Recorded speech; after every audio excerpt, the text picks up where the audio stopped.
I'm your host, Scary Pops, and everybody loves a good scare.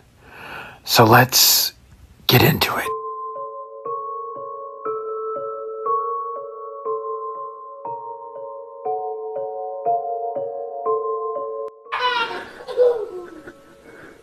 Aquí está otra vez.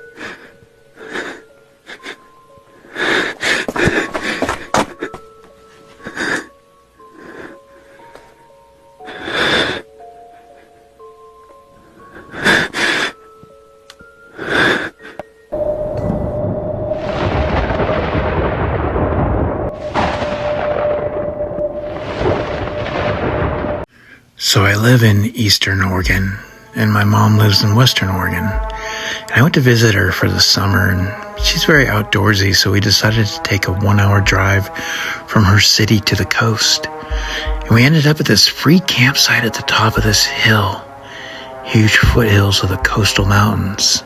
This was about a 25-minute drive from the top where the campsite is to the bottom where the main road was, and we were the only campers there. We relaxed for the rest of the day, made food.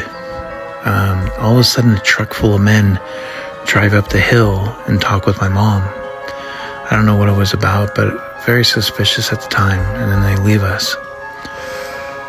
Well, fast forward to the middle of the night, I wake up to my mom sitting straight up in the tent. I wake easily, so I heard her grasp, and it woke me.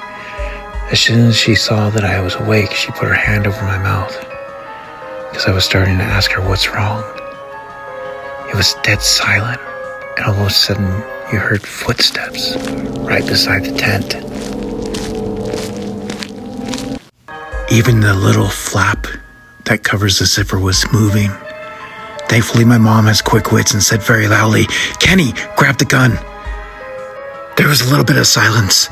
Then all of a sudden, we heard them run off. We could hear the footsteps. We knew that we were okay for the moment. We were two girls camping alone. Who knows what would have happened?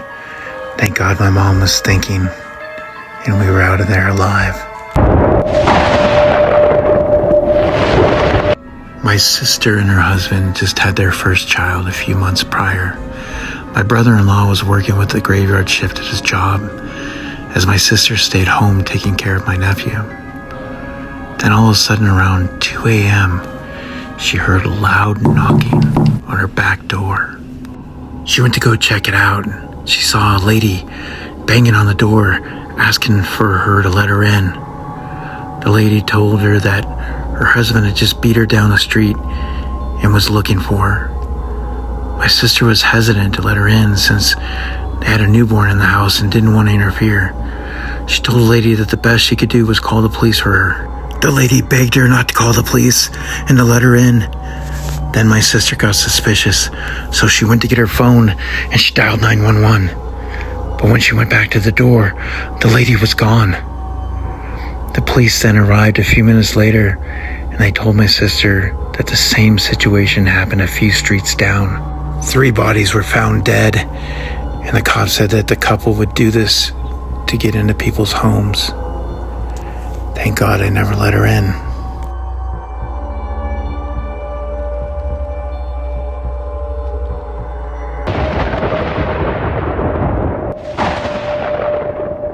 I live in a townhome in the middle of a relatively small city. It's very small and outdated, but I live alone, so it's the best I can afford. I worked late this night, getting home sometime around 8 or 9. Pulling up my shared driveway, I noticed the townhome connected to mine had its front door wide open. All the lights in the house were off though, which made me think they must have accidentally left it open and then gone to sleep. I made fun of them in my head and went inside my house, not thinking much else about it. I got out some Frosted Flakes and ate while watching Netflix, then forced myself to go to bed because I had to be up early for my morning shift tomorrow. Going to my bedroom, which happened to have a connecting wall to my neighbor's, I heard a few thumps come from inside their place.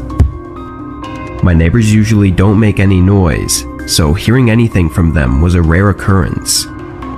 I just hoped they wouldn't keep me up and turned off the lights and hopped in bed.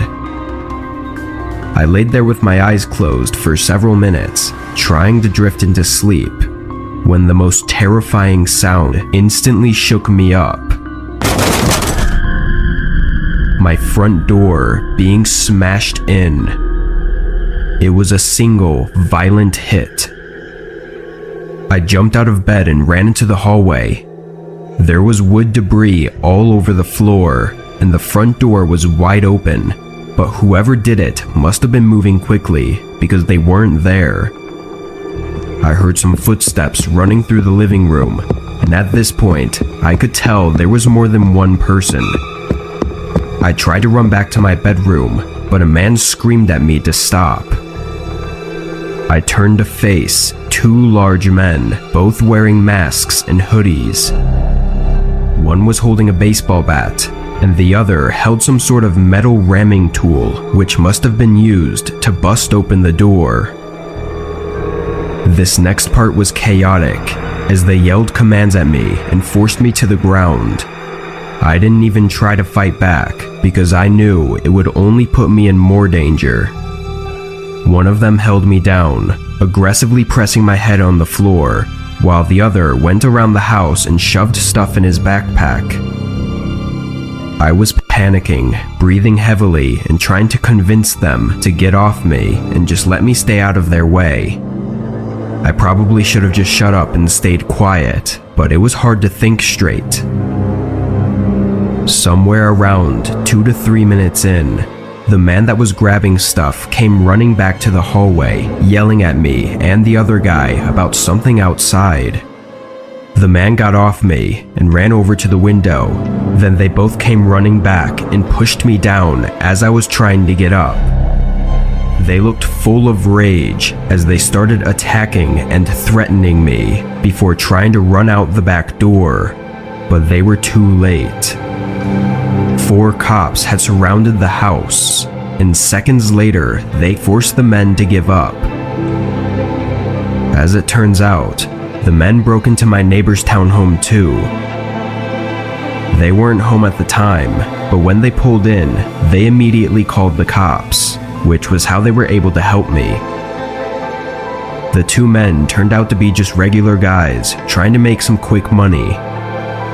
Aside from the smashed front door and a few bruises, I was alright. I still think it was stupid of them to attack me instead of just making a run for it at the end, but I'm sure either way they were screwed.